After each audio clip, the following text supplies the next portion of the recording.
পাশে মানুষের সাথে আমরা আছি এই বাংলাতে।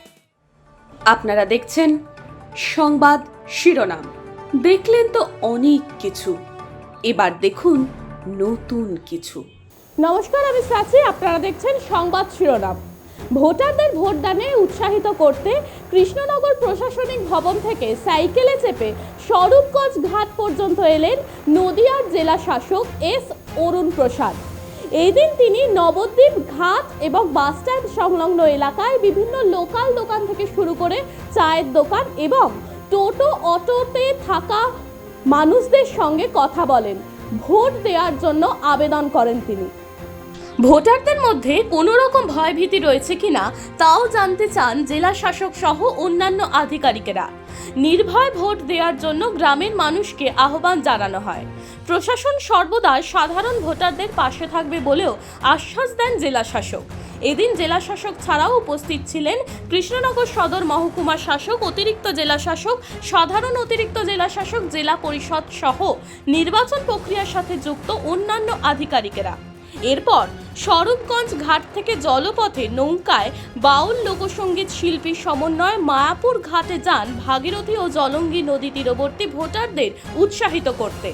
এরপর মায়াপুরে একটি ভোট গ্রহণ কেন্দ্রে গিয়ে সেখানে বিদেশি ভোটার যিনি ভারতের নাগরিকত্ব পেয়ে দীর্ঘ 5টি নির্বাচনে ভোট দিয়েছেন তার সাথেও কথা বলেন। সেখান থেকে তিনি জলপথে চলে যান কৃষ্ণনগর 2 নম্বর ব্লকের বেলপুকুর। সেখানেও সাধারণ মানুষদের সাথে কথা বলা সহ সাধারণ মানুষকে ভোট দানে উৎসাহিতও করেন। আমাদের নদিয়া জেলার আগামী লোকসভা নির্বাচন 2024-এর জন্য নদিয়া জেলা থেকে আমরা সুইপের যে অ্যাক্টিভিটিগুলো করেছি, অর্থাৎ সিস্টেম্যাটিক ভোটার এডুকেশন আর ইলেকটোরাল পার্টিসিপেশনের জন্য আমরা বিভিন্ন অ্যাক্টিভিটি করেছি।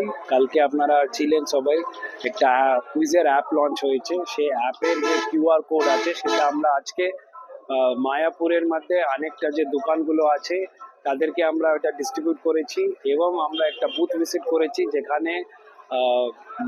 যেখানে আমরা যে বিভিন্ন লিগ্যাল পদ্ধতির মধ্যে যারা ন্যাচারালাইজ সিটিজেন্স যারা আছে তাদেরকে, মানে যারা সিটিজেনশিপ পেয়েছে, ভারতবর্ষের নাগরিকতা পেয়েছে, তারা এবার যে যারা প্রথমবার ভোটাধিকারটা প্রয়োজন করতে চলেছে তাদেরকে কিন্তু আমরা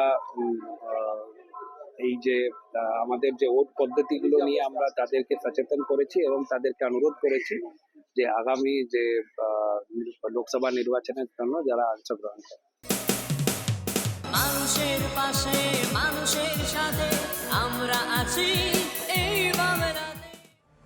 আপনারা দেখছেন সংবাদ শিরোনাম।